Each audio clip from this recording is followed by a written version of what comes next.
احمد شاہ کی پیدائش کے چند ماہ بعد ہی اس کا باپ فوت ہو گیا۔ اس خاندان کے لیے یہ زمانہ سازگار نہیں تھا۔ احمد شاہ کی ماں زرغونہ علی کوزئی تھی اور یہ اپنے نومولود بیٹے کی سلامتی کے بارے میں اپنے شوہر کی وفات کے بعد بے حد فکرمند رہنے لگی۔ چنانچہ شوہر کی وفات کے بعد یہ ملتان سے ہرات آئی اور ہرات کے نئے گورنر اسماعیل کی پناہ حاصل کر لی اور اپنی بیٹی یعنی احمد شاہ کی بہن کی شادی ہرات کے گورنر اسماعیل کے ساتھ کر دی۔ یہاں میں یہ بھی بتاتا چلوں کہ ان دنوں افغانستان کے اکثر حصے اور ایران پر نادر شاہ کی حکومت تھی۔ نادر شاہ کے دور حکومت میں احمد شاہ کا قبیلہ ابدال نادر شاہ کا اعلی کار بنا ہوا تھا اور نادر شاہ کی ملکگیری اور توسیع مملکت کی ہوس میں ابدالیوں نے خوب جوش و خروش اور وفاداری کے ساتھ بڑا ہی سرگرم حصہ لیا تھا۔ رفتہ رفتہ نادر شاہ ابدالیوں کی اس وفاداری اور جانثاری سے متاثر ہوتا رہا اور پھر ایسا وقت بھی آیا کہ نادر شاہ ابدالیوں کی وفاداری کی قدر کرتے ہوئے انہیں اپنی حکومت کی ریڑھ کی ہڈی سمجھنے لگا۔ پھر ایک مہم کے دوران جب نادر شاہ نے داغستان پر حملہ کیا تو اس حملے میں سب سے بڑھ کر ابدالیوں نے ہی جوش و خروش اور سرگرمی کا اظہار کیا۔ ان کی اس کارگزاری کو دیکھتے ہوئے نادر شاہ بے حد خوش ہوا اور وہ پہلے سے کہیں بڑھ کر ابدالیوں کی قدر اور عزت کرنے لگا تھا۔ یہ صورتحال دیکھتے ہوئے ابدالی سردار حرکت میں آئے۔ وہ نادر شاہ کی خدمت میں حاضر ہوئے اور اس سے استدعا کی کہ سیدوزئی قبیلے یعنی ابدالیوں کو ان کا وطن افغانستان واپس کر دیا جائے، اس لیے کہ افغانستان کی زمین ان کے لیے وجہ جذب و کشش ہے۔ انہوں نے نادر شاہ سے یہ بھی التجا کی کہ وہ تمام ابدالی جو ماضی میں غلزئی قبائل نے حملہ آور ہو کر جلاوطنی اختیار کر کے خراسان بھاگ جانے پر مجبور کیا تھا، انہیں اجازت دی جائے کہ اب وہ وطن واپس آ کر اپنے اپنے گھر میں آباد ہو جائیں۔ ابدالی سرداروں نے نادر شاہ سے یہ بھی کہا کہ قندھار پر غلزئی قبیلے کا اقتدار ہے، لہٰذا قندھار ان سے لے کر سیدوزئی یعنی ابدالی قبیلے کے حوالے کر دیا جائے۔ نادر شاہ نے ابدالی سرداروں کی ساری باتوں کو تسلیم کر لیا۔ اس نے اجازت دے دی کہ خراسان کی طرف بھاگ جانے والے ابدالی واپس آ کر افغانستان میں آباد ہو جائیں اور یہ کہ وہ افغانستان کو ابدالیوں کے حوالے کر دے گا۔ نیز نادر شاہ نے یہ بھی حکم دیا کہ وہ قندھار کے حکمران میر حسین غلزئی پر حملہ آور ہوگا اور قندھار کو ابدالیوں کے لیے فتح کرے گا۔ داغستان کی مہم سے فارغ ہونے کے بعد نادر شاہ نے قندھار شہر کا محاصرہ کر لیا۔ قندھار شہر کے غلزئی حکمران نے دیکھا کہ کسی طرح بھی نادر شاہ سے گلو خلاصی نہیں ہوتی تو اس نے نادر شاہ سے صلح کر لی۔ اس طرح قندھار پر نادر شاہ کا قبضہ ہو گیا۔ اپنے وعدے کے مطابق قندھار شہر نادر شاہ نے ابدالیوں کے حوالے کر دیا۔ قندھار شہر کے بعد ابدالیوں ہی کے کہنے پر نادر شاہ نے ہرات شہر کی طرف رخ کیا۔ ہرات شہر کو ابدالیوں کا قبیلہ سیدوزئی اپنا شہر تسلیم کرتا تھا۔ احمد شاہ ابدالی کا تعلق سیدوزئی قبیلے سے ہے، لہٰذا ابدالیوں کے کہنے کے مطابق نادر شاہ ہرات پر حملہ آور ہوا۔ ہرات کو بھی اس نے فتح کیا اور اس شہر کو بھی اس نے ابدالیوں کے ہی حوالے کر دیا۔ ہرات کی اور قندھار کی مہم کے دوران ایران کا حکمران نادر شاہ احمد شاہ سے بے حد متاثر ہوا اور احمد شاہ کو ایران کے حکمران نادر شاہ نے اپنے محافظ دستے کا کماندار مقرر کر لیا۔ نادر شاہ کے لشکر میں اس وقت تقریباً 4000 کے قریب ابدالی جنگجو تھے۔ احمد شاہ ابدالی جب نادر شاہ کے محافظ دستے کا کماندار بنا تو یہ 4000 ابدالی پوری جانثاری اور خلوص کے ساتھ احمد شاہ کے ساتھ ہو لیے تھے۔ پھر کچھ ہی عرصہ بعد یوں ہوا کہ نادر شاہ اصفہان سے سفر کرتا ہوا کرمان آیا۔ کرمان میں اس نے پڑاؤ کیا، پھر وہ مشہد آیا، یہاں اس نے اپنے لشکر کے ساتھ پڑاؤ کیا۔ یہاں پڑاؤ کے دوران اس کے چند ساتھی سرداروں نے مل کر نادر شاہ کے خلاف سازش کی اور نادر شاہ کو قتل کر دیا۔ احمد شاہ کو پہلے تو یقین نہ آیا کہ نادر شاہ کو واقعی اس کے سازشی سرداروں نے اندر ہی اندر کام کرتے ہوئے قتل کر دیا ہے۔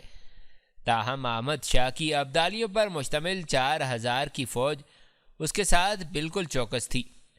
یہ لوگ ہر طرح سے مسلح تھے اور ہنگامی صورتحال کا مقابلہ کرنے کی سخت رکھتے تھے۔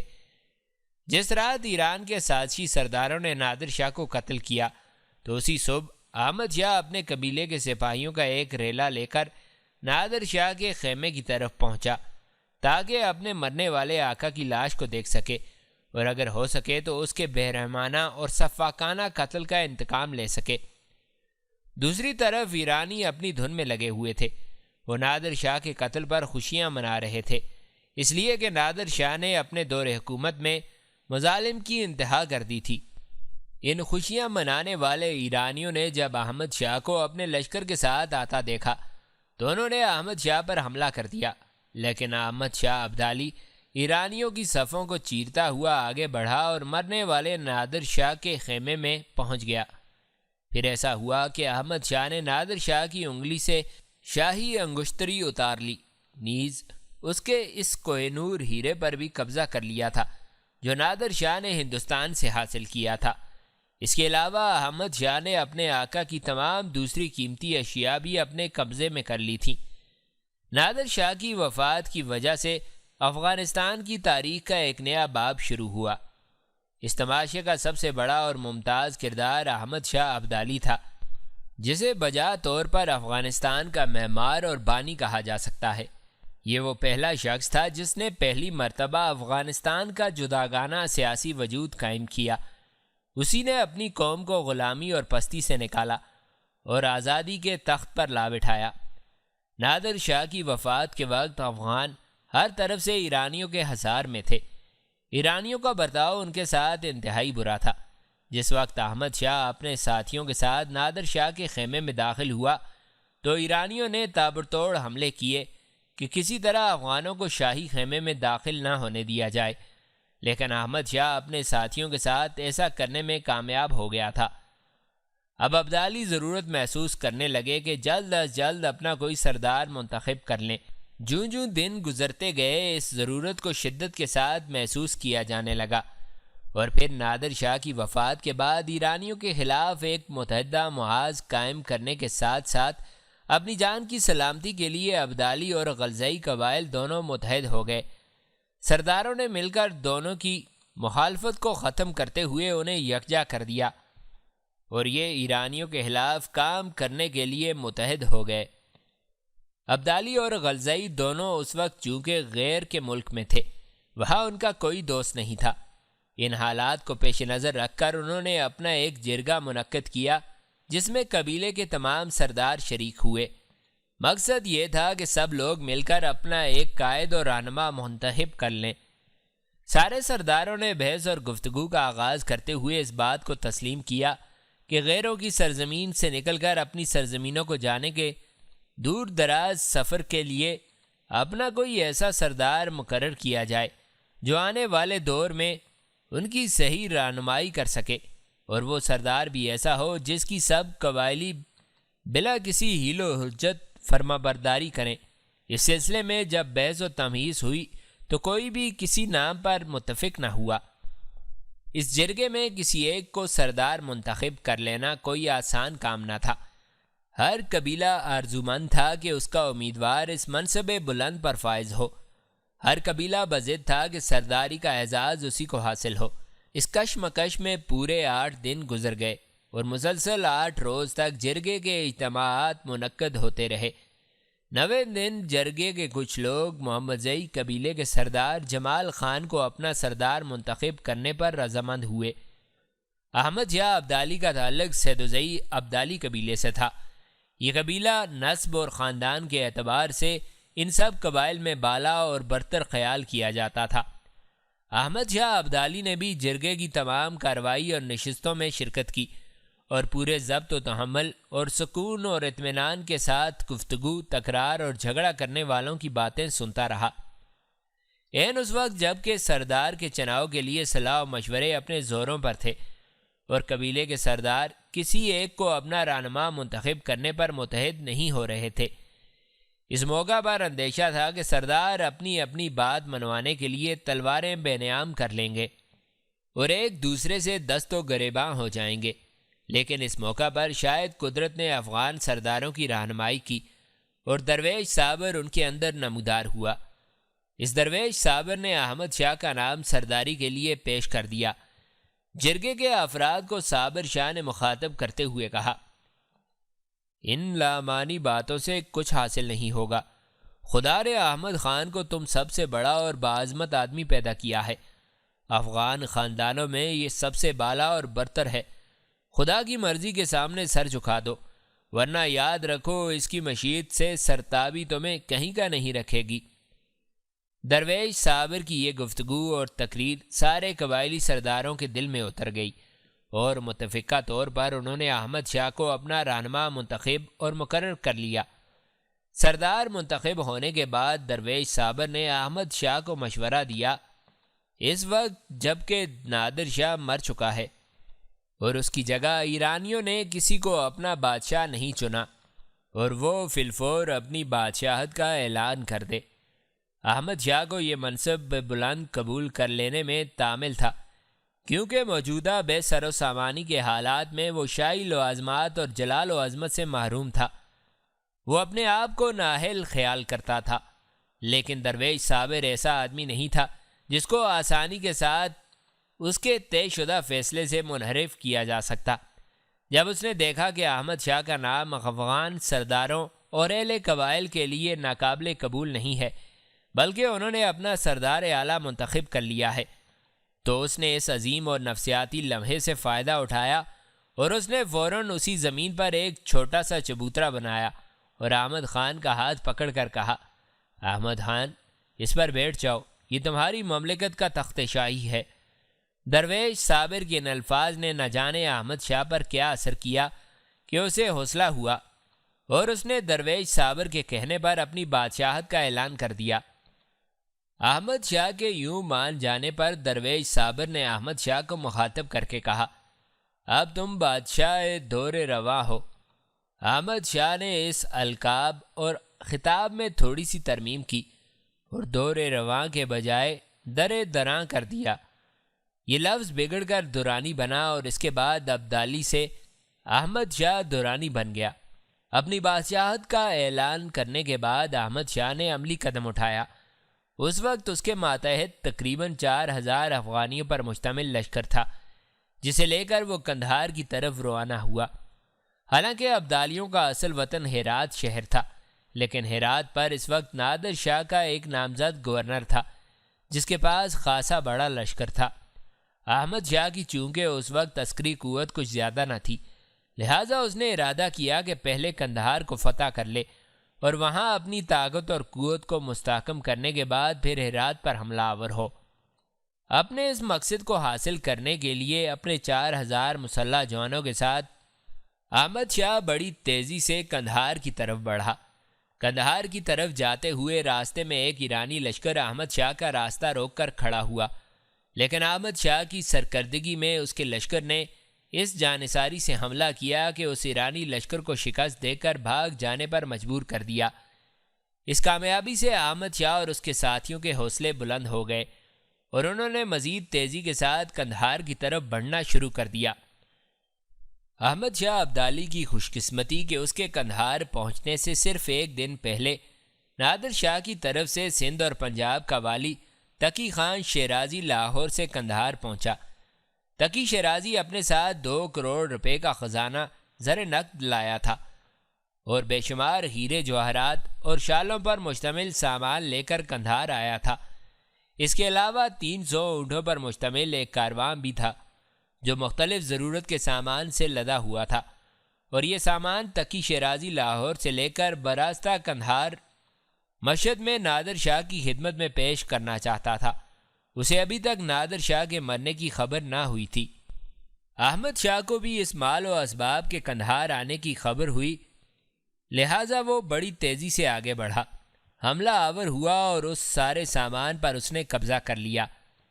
اس کارواں میں اونٹوں کے علاوہ کچھ ہاتھی بھی تھے، وہ بھی احمد شاہ کے قبضے میں آ گئے، اور جو بھی مال و متاع قندھار سے اس کے ہاتھ لگا اسے احمد شاہ نے اپنے لشکر کے سرداروں، سپاہیوں، نیز حکومت کے عہدیداروں اور ملازموں میں تقسیم کر دیا۔ قندھار پر قبضہ کرنے اور سارا سامان تقسیم کرنے کے بعد احمد شاہ کو ایک خاطر خواہ فائدہ ہوا، اس کی حوصلہ مندی، اعلیٰ ظرفی اور دریا دلی نے مستقبل کی تعمیر میں بہت مدد کی۔ ابھی تک متعدد قبائل ایسے تھے جنہوں نے واضح اور غیر مبہم طور پر اس کے انتخاب کو تسلیم نہیں کیا تھا، لیکن اس کی یہ فیاضی اور دریا دلی دیکھ کر مختلف قبائل کے سردار مستقل احمد شاہ کے دامن دولت سے وابستہ ہو گئے۔ احمد شاہ نے لوگوں کی وابستگی سے پورا فائدہ اٹھایا۔ اپنے لشکر میں اس نے مزید اضافہ کیا۔ اب وہ قندھار پر قبضہ کرنے کے بعد کابل پر حملہ آور ہونے کی تیاریاں کرنے لگا۔ قندھار فتح کرنے کے بعد قندھار کی جامع مسجد میں احمد شاہ نے اپنی تاج پوشی کی، باقاعدہ مگر سادگی اور وقار کے ساتھ رسم ادا کی۔ اس رسم کے ادا کرنے میں شہر کے علماء اور سرداروں کو جمع کیا گیا، اور شہر کے سب سے بڑے عالم نے اس موقع پر ایک مٹھی بھر گھیوں احمد شاہ کے سر پر نشاور کیا، اور جس قدر لوگ وہاں جمع تھے ان کے سامنے اعلان کر دیا کہ بادشاہت کے لیے احمد شاہ کو خدا نے اور قوم نے منتخب کیا ہے۔ قندھار میں باقاعدہ تاج پوشی کی رسم ادا کرنے کے بعد احمد شاہ نے شاہ کا خطاب اپنے لیے اختیار کیا۔ درا وہ پہلے سے ہی استعمال کر رہا تھا، اب وہ اس نسبت سے احمد شاہ دورانی کہلانے لگا۔ اپنی رسم تاج پوشی کے بعد اس نے یہ اعلان بھی کرا دیا کہ آئندہ سے اس کے قبیلے کو ابدالی نہ کہا جائے بلکہ دورانی کہا جائے، اور آئندہ سے کوئی بھی اس قبیلے کا پرانا نام ابدالی استعمال نہ کرے۔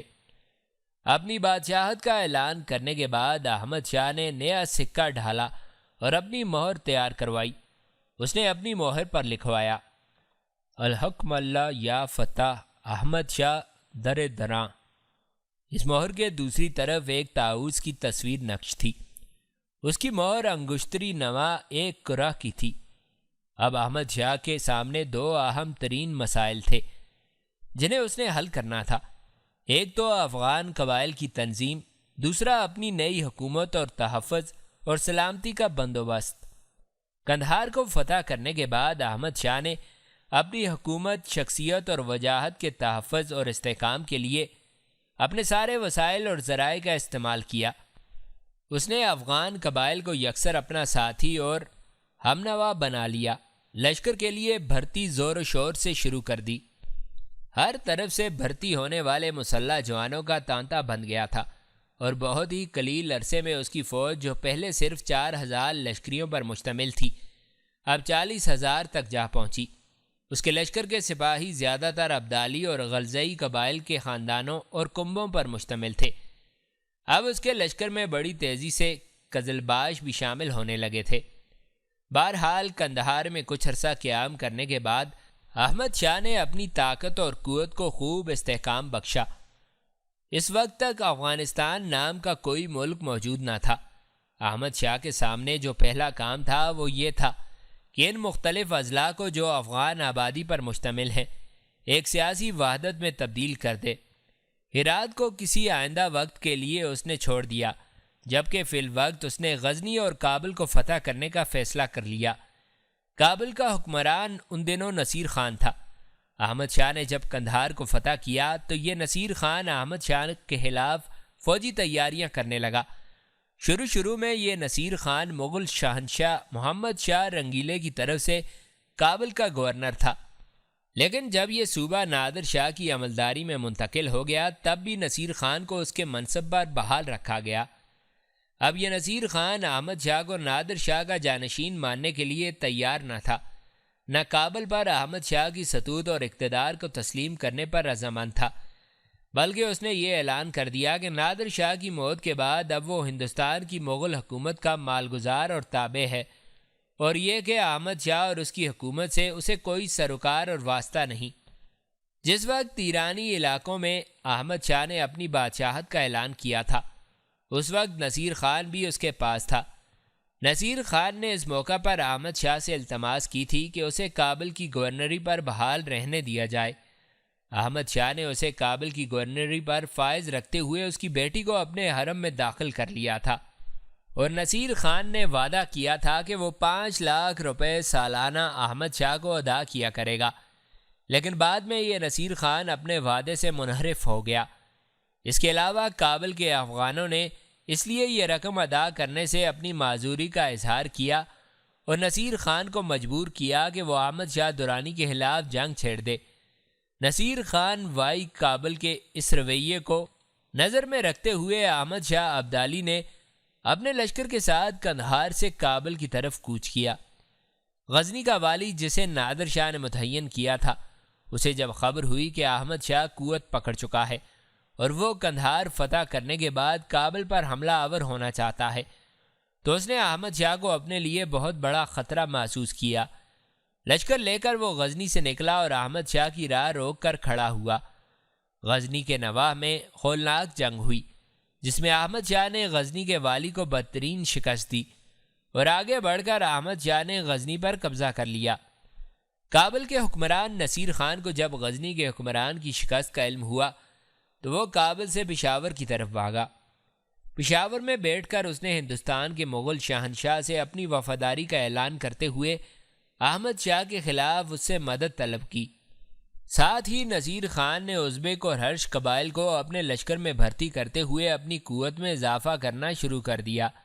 احمد شاہ کو جب خبر ہوئی کہ کابل کا حکمران نصیر خان کابل سے نکل کر پشاور میں جا بیٹھا ہے، تو اس نے اندر ہی اندر کابل کے افغان سرداروں کو خط لکھ کر اپنی حمایت، نصرت اور اعانت کی وحدت ملی کے نام دعوت دینا شروع کر دی۔ اس دعوت کے لیے احمد شاہ نے کابل کے اکثر سرداروں کو اپنا ہمنوا اور مددگار بنا لیا، اور ان سب سرداروں نے احمد شاہ کو واضح اور غیر مشتبہ انداز میں اپنے پورے تعاون کا یقین دلا دیا۔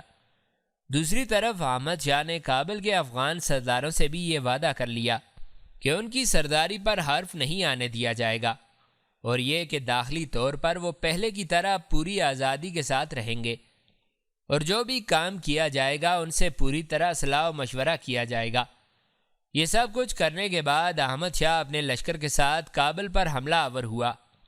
چونکہ کابل کے سردار اندر ہی اندر احمد شاہ سے مل چکے تھے، لہٰذا کسی بڑی جنگ کی نوبت ہی نہیں آئی اور احمد شاہ کا کابل پر قبضہ ہو گیا۔ یہاں تک کہنے کے بعد قاسم تھوڑی دیر کے لیے رکا، پھر وہ دوبارہ کہنے لگا، عبداللہ میرے بھائی، جس وقت تمہیں تمہارے ریوڑ سمیت احمد شاہ کے سامنے پیش کیا گیا تھا، اس سے کئی روز پہلے احمد شاہ کابل پر قبضہ کر چکا تھا اور شہر کے نواح میں اپنے لشکر کے ساتھ خیمہ زن ہو چکا تھا۔ اس کے بعد جو حالات پیش آئے ہیں ان سے تم واقف ہی ہو۔ اب دیکھتے ہیں کابل کو فتح کرنے کے بعد احمد شاہ کدھر کا رخ کرتا ہے۔ قاسم جب خاموش ہوا تو عبداللہ بولا اور کہنے لگا، دیکھ میرے امزاد بھائی، اب رات کافی ہو چکی ہے، اب ہمیں آرام کرنا چاہیے۔ مجھے کل نادر آباد کی طرف جانے والے کارواں کے ساتھ بھی روانہ ہونا ہے۔ قاسم نے عبداللہ کی اس تجویز سے اتفاق کیا، پھر دونوں بھائی اپنے اپنے بستروں میں گھس کر سونے کی کوشش کرنے لگے۔ دوسرے روز احمد شاہ ابدالی اپنے بھتیجے عبدالخالق، اپنے سپہ سالار جہان خان کے بھتیجے زال بیگ پوپل زئی، اپنے ایک سردار کے بیٹے جمال خان، عبداللہ اور ان چاروں کے نگران دلاور خان کو نادرآباد جانے کے لیے الوداع کہہ رہا تھا۔ الوداع کرنے کے اس موقع پر احمد شاہ کے ساتھ اس کا وزیر شاہ ولی خان، سپہ سالار جہان خان، امیر سرنگ برخوردار خان، قاضی القضاء فیض اللہ خان اور لشکر کے قاضی ادریس بھی شامل تھے۔ اس موقع پر عبداللہ کا چچا زاد بھائی قاسم احمد شاہ کے قریب آیا اور اسے مخاطب کر کے پوچھنے لگا، پاشا، اس موقع پر کیا میں اپنے ہمزاد عبداللہ سے کچھ کہہ سکتا ہوں؟ احمد شاہ نے بڑی شفقت اور بڑی نرمی سے کہا، ہاں، تم اپنے بھائی سے الوداعی گفتگو کر سکتے ہو۔ اس پر قاسم خان عبداللہ کے نزدیک آیا اور اسے مخاطب کر کے کہنے لگا، عبداللہ میرے بھائی، نادر آباد جا کر اس کا خیال اور دھیان رکھنا۔ تم نے غم افزا مناظر میں امیدوں کی کرن بن کر نمودار ہونا ہے۔ قاسم خان کے جواب میں عبداللہ نے کہا، سن میرے بھائی، مجھے امید ہے کہ یہ عسکری تربیت مجھے مٹی سے کندن بنا کر نکالے گی، اور اس تربیت کے بعد وہ وقت جلد آئے گا کہ میں اپنے دادا کی امیدوں اور خواہشوں پر پورا اتر سکوں گا۔ دیکھ میرے بھائی، مجھے مسکرا کر رخصت کر، کہ وہاں تربیت کے دوران تیرا مسکراتا چہرہ میرے لیے عزم کے ایک ستارے کی طرح چمکتا ہوا میرے سامنے رہے۔ جواب میں قاسم خان بیچارہ مسکرانے لگا تھا۔ اس کے بعد عبداللہ اپنے ان ساتھیوں کے ساتھ احمد شاہ کے پڑاؤ سے نادرآباد شہر کی طرف کوچ کر گیا۔ ایک روز صبح ہی صبح دلاور خان، عبداللہ، جمال خان، عبدالخالق اور زال بیگ پوپلزئی پر مشتمل چھوٹا سا کاروان نادرآباد شہر میں داخل ہوا۔ انہوں نے دیکھا شہر چھوٹا ہی تھا، صاف ستھرا اور خوبصورت تھا۔ شہر کے ایک طرف فنون حرب کی وہ درسگاہ تھی جس میں ان چاروں نے تربیت حاصل کرنی تھی۔ دلاور خان کی رہنمائی میں وہ چاروں اس درسگاہ میں داخل ہوئے۔ درسگاہ بہت بڑے اور چوکور احاطے میں تھی۔ اس کے چاروں کناروں پر تربیت حاصل کرنے والے طالب علموں کے لیے کمرے بنے ہوئے تھے، اور وسط میں درسگاہ کی انتظامیہ اور اساتذہ کے لیے ایک بہت بڑی اور 2 منزلہ عمارت بنائی گئی تھی۔ دلاور خان اسی عمارت کی طرف چاروں کو لے کر بڑھا اور منتظم کے کمرے میں داخل ہوا۔ منتظم اسے دیکھتے ہی اپنی جگہ سے اٹھ کھڑا ہوا۔ وہ دلاور خان کو مخاطب کرتے ہوئے کہنے لگا، اگر میں غلطی پر نہیں تو تمہارا نام دلاور ہے، اور یہ 4 لڑکے جو تمہارے ساتھ ہیں یہ احمد شاہ ابدالی کی طرف سے اس درسگاہ میں تربیت کے لیے منتخب کیے گئے ہیں۔ احمد شاہ کی طرف سے تمہارے یہاں آنے کی اطلاع ہمیں پہلے ہی پہنچ چکی ہے، اور ہم نے تم سب کی رہائش کا انتظام کر رکھا ہے۔ تم سب میرے ساتھ آؤ۔ کمرے سے نکلتے ہوئے اس منتظم کو شاید پھر کوئی خیال گزرا، اور وہ مڑا اور دلاور خان کو مخاطب کرتے ہوئے پوچھنے لگا، پہلے تم مجھے ان چاروں تربیت کے متمنی لڑکوں کے نام بتاؤ۔ اس پر دلاور خان نے پہلے زال بیگ کی طرف اشارہ کیا اور کہنے لگا، یہ زال بیگ پوپلزئی ہے اور احمد شاہ ابدالی کے سپہ سالار جہان خان پوپلزئی کا بھتیجا ہے۔ دوسرا عبدالخالق ہے، یہ خود احمد شاہ ابدالی کا بھتیجا ہے۔ تیسرا جمال خان ہے، یہ احمد شاہ کے ایک مرحوم سردار کا بیٹا ہے۔ اور چوتھا جس کے گلے میں تم لوہے کا توق اور ٹانگوں میں کڑے دیکھتے ہو، یہ بنیادی اور اساسی طور پر ایک غلام ہے جسے آزاد کر کے احمد شاہ نے تربیت حاصل کرنے کے لیے یہاں روانہ کیا ہے۔ اس کے گلے میں توق اور ٹانگوں میں لوہے کے کڑے کیوں ہیں، یہ ساری داستان یہ لڑکا مدرسے کی انتظامیہ اور اساتذہ کو خود ہی بتا دے گا۔ دلاور خان جب خاموش ہوا تو وہ منتظم تھوڑی دیر تک بڑے غور، ہمدردی اور شفقت سے عبداللہ کی طرف دیکھتا رہا۔ پھر وہ بولا، میرا نام حسام الدین ہے، میں اس درسگاہ کا منتظم اعلیٰ ہوں۔ یہاں قیام کے دوران تم لوگوں کو کوئی تکلیف یا شکایت ہو تو براہ راست مجھ سے رابطہ قائم کر سکتے ہو۔ تمہاری ہر تکلیف کا ازالہ کیا جائے گا۔ اب تم لوگ میرے ساتھ آؤ، میں تمہیں تمہارے کمرے دکھاتا ہوں۔ حسام الدین جب درسگاہ کے کمروں کے نزدیک گیا تو دلاور خان بولا اور حسام الدین کو مخاطب کر کے کہنے لگا، کمروں کا تعین کرنے سے پہلے آپ ذرا میری بات سنیں۔ حسام الدین جب دلاور خان کے قریب ہوا تو دلاور خان اسے ذرا فاصلے پر لے گیا، پھر بڑی رازداری میں کہنے لگا، میں چاہتا ہوں کہ زال پوپلزئی، عبدالخالق اور جمال خان کے کمرے اکٹھے ہوں۔ میرا کمرہ بھی ان کے ساتھ ہی ہو کہ میں ان کے نگران اعلیٰ کی حیثیت سے یہیں قیام کروں گا، جبکہ عبداللہ کا کمرہ کہیں علیحدہ اور ان بچوں سے دور رکھیں۔ دلاور خان کی اس گفتگو پر حسام الدین نے ذرا چونک کر اس کی طرف دیکھا، پھر اس نے اپنے آپ کو سنبھالا اور کہنے لگا، فکر مند ہونے کی ضرورت نہیں، جیسا تم چاہو گے ویسا ہی ہوگا۔ دونوں پھر لڑکوں کے پاس آئے اور اس موقع پر حسام الدین پھر بولا اور کہنے لگا، سنو بچوں، کل سے تم چاروں کی تربیت کا کام شروع ہو جائے گا۔ یہاں تقریباً 6 سال تک زیر تربیت رہنا ہوگا۔ ہر بزرگ کے ہر فنون کی تعلیم حاصل کرنے کے ساتھ ساتھ ان کی مشق کرنا ہوگی۔ اس کے علاوہ اس درسگاہ میں بہترین دینی تعلیم کا بھی خاطر خواہ انتظام کیا جاتا ہے۔ گویا 6 سال کے اس عرصے میں تم اس درسگاہ سے دین و دنیا دونوں ہی سوار کر نکلو گے۔